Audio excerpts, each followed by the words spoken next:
Can you believe how competitive Dan is? I tell you I have a bad cold, trying to get a little sympathy. He comes on a day later with bronchitis.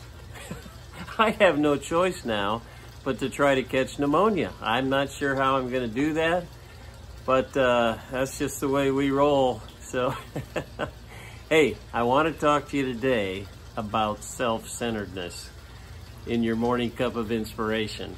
Thanks for joining me. Of course I'm kidding. Dan is not self-centered. One of the kindest guys I know. Almost to a fault, he doesn't want to hurt somebody's feelings. Hey, as you know, my word this year is holy, and that's my pursuit. I want to pursue holiness in a greater way this year.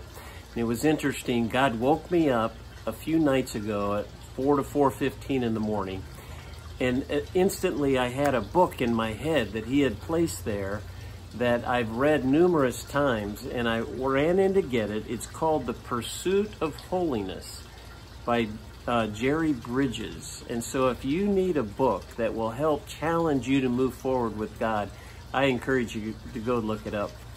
But I started reading it right that night, and there's some that came to me that I want to share with you real quickly as I pursue, and hopefully you will continue to pursue holiness in your life.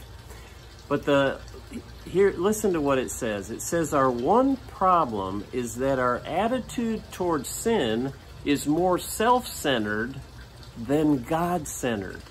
Interesting. We're more concerned about our own victory. We want to be successful. We want to say we didn't sin.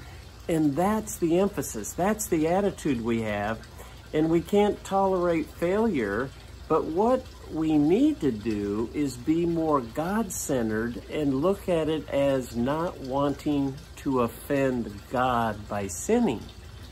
He goes on to say, God wants us to walk in obedience, not in victory.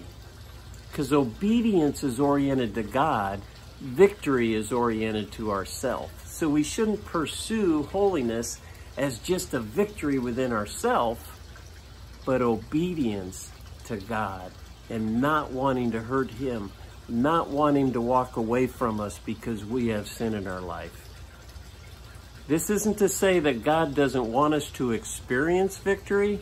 I thought this was great, but rather to emphasize that victory is a byproduct of obedience. I challenge you this morning to live a life of obedience, because we do not want to displease God. If we will be God-centered in our pursuit of holiness, the selfishness will fall away. God bless. Hope that ministered to you. Thanks for joining me for that morning cup of inspiration, and we'll see you next time.